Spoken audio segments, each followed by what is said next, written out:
Factorisation यानी गुणनखंड करना सीखें। यहाँ पे आप क्वेश्चन देख सकते हैं 2x² minus 5xy minus 3y square है।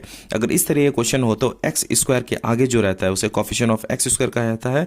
यहाँ पे क्या है 2, और y स्क्वायर के जो आगे रहेगा वो होता है 3। माइनस नहीं लेना है, सिर्फ नंबर लेना है। 2 और 3 को क्या चीज़ करें, गुना कर दें, मल्टीप्लाई कर देना है। यहाँ पर 3 और 2 को क्या करना है, गुना कर देना है।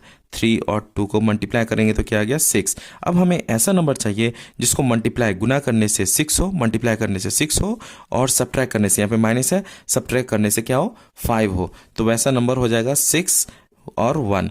ये दोनों को सब्ट्रैक्ट करेंगे, माइनस करेंगे तो क्या आ जाएगा 5, और 6 और 1 को गुना करेंगे, मल्टीप्लाई करेंगे तो क्या आ जाएगा 6। तो वो नंबर कौन सा है 6 and 1। तो यहाँ पे 2x² लिख लेंगे, यहाँ पे माइनस है तो माइनस, 5 के जगह पे क्या लिखना है 6 माइनस 1 लिखना है। तो यहाँ पे 6 माइनस 1, ये xy है तो राइट ऑन हेयर xy लिख लें, माइनस माइनस 3y²। तो यहाँ पे हम लोग लिख लेंगे 3y²।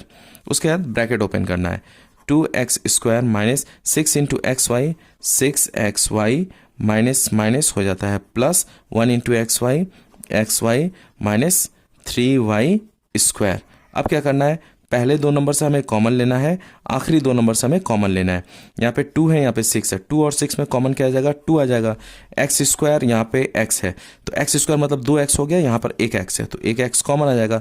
x² मतलब हो जाता है x इंटू एक्स, और अकेला एक x है तो ये हो गया कॉमन, तो x हो गया कॉमन। ठीक है, तो यहाँ पे बचेगा क्या, 2 का 2 कॉमन आ गया, x² से एक x कॉमन आ गया तो बचेगा एक x, माइनस से माइनस 2 को क्या चीज़ से मल्टीप्लाई करें जो 6 आ जाए, 2 3 जा 6 हो जाता है।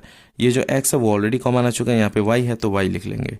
जब भी आप ये दोनों मल्टीप्लाई करेंगे तो ये आ जाएगा 2 इंटू 3 6 हो गया, x into y xy plus, अब यहाँ पे xy है और यहाँ पर 3y² है, यहाँ पे x है, यहाँ पे x नहीं है, कॉमन x नहीं आएगा, y है y² है, यहाँ पर 2y है, यहाँ पे एक y, तो एक y कॉमन आ जाएगा तो y कॉमन लेंगे तो बचेगा यहाँ पे x माइनस 3 है तो 3y² मतलब 2y था, एक y कॉमन आ गया तो एक y बचेगा। अब यहाँ पे देख लेते हैं ये दोनों हमेशा सेम ही रहता है, सेम रहेगा तो हमें कॉमन लेना है। तो यहाँ पे x माइनस 3y तो x माइनस 3y हो गया कॉमन। यहाँ पे रिमेनिंग क्या है, बचेगा यहाँ पे 2x, तो 2x प्लस y हो गया आपका आंसर। अगर वीडियो अच्छी लगी तो प्लीज़ लाइक करें, नए हैं तो प्लीज़ सब्सक्राइब।